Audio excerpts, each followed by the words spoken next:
We set about to do some field exploration work. And we very quickly acquired 4 other properties. 3 of them are antimony properties, and another one of them is a tungsten property. And the main focus of the company right now and our shareholders' money is exploring our antimony properties. All right, welcome back inside our proactive newsroom. And joining me now is Scott Walters. He is the CEO of Maxus Mining. And Scott, it's great to see you. How are you? I'm good, Steve. Thanks so much for having me on today. Yeah, excited to have you here and learn a little bit more of what's going on. I know you had some news out recently, and we'll talk about that in just a second. But First, for those not familiar with the company, tell me a bit about it.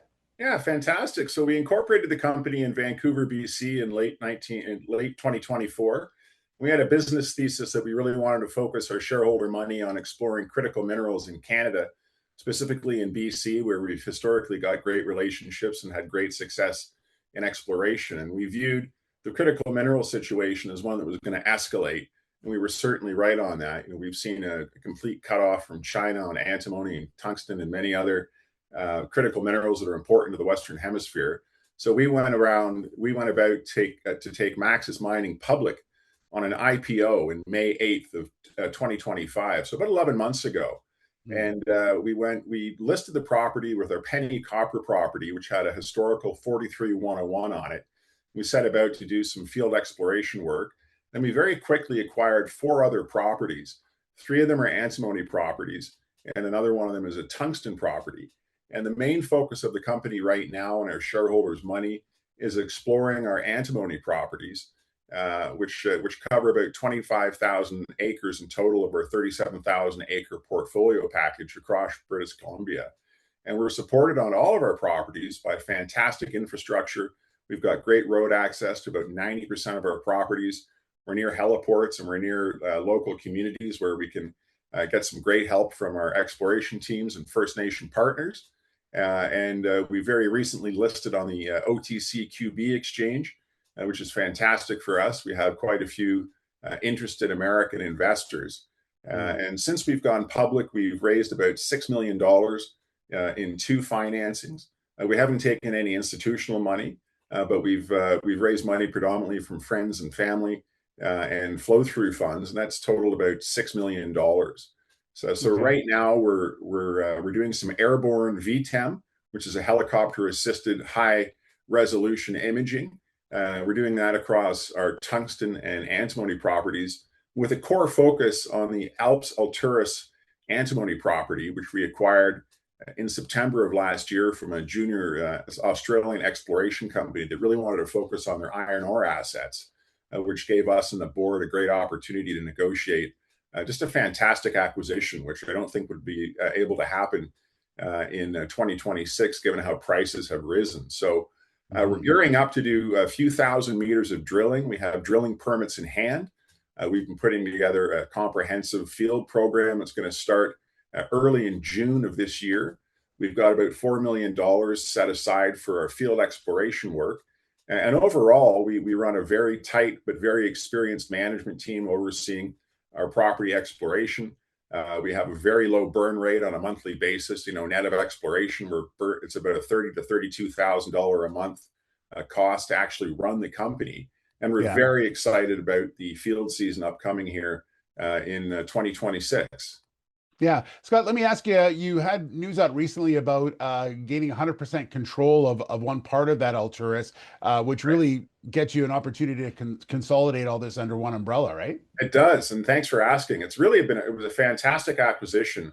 The Alps Alturas property that we acquired last year that we just finished paying for, it was a $300,000 cash payment, which we made last year. And then we just settled the balance of the 100% now owned option on the property for about $400,000 in shares, which are escrowed out over 16 months to our Australian friends that we acquired the property from. And what's really important to note about the Alps Alturas property and why it's the main focus of our exploration early on this season is it hosts one of Canada's most prolific and highest grade antimony mines seen anywhere in the Western Hemisphere. Back when they were mining this thing in the 1920s, they pulled out 95 tons of antimony, predominantly at surface. They put 5 adits in, and they were getting grades as high as 69.5% antimony from these incredible quartz veins that run rampant through the property. So we're very excited to get that started. We're gearing up to get that going, as I mentioned, mid-June.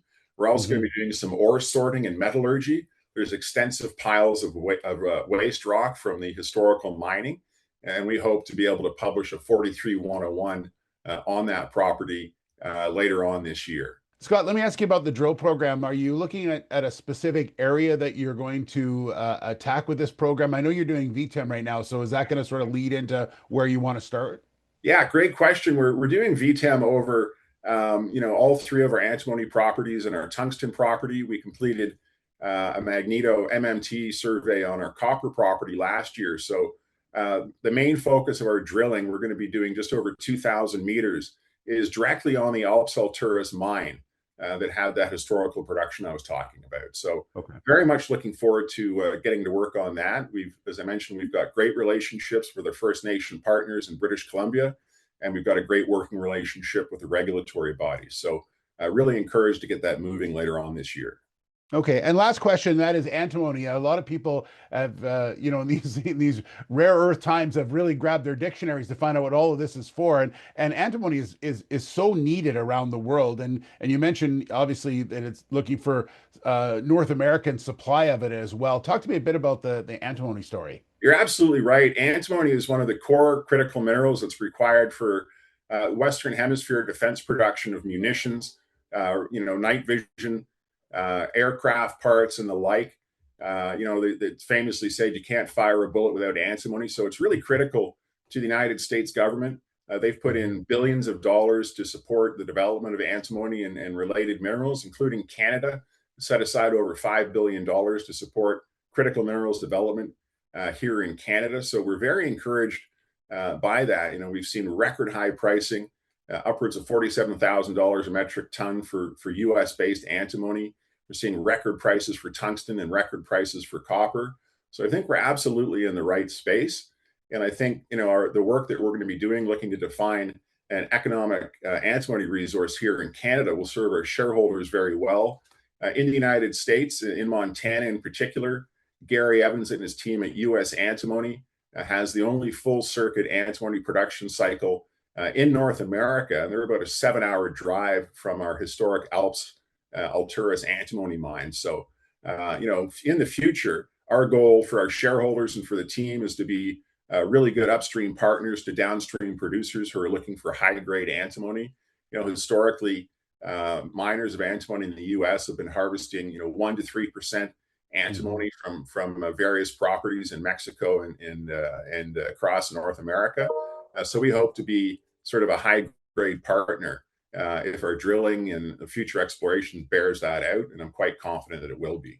Well, Scott, it seems like it's going to be a super busy next few months, and we look forward to following the story as it continues to develop. So thanks very much. Good to see you, and appreciate your time. Great to see you too, Steve. Very much appreciate your time and look forward to talking with you again soon. Thanks so much. All right, good stuff. Scott Walters, the CEO of Maxus Mining.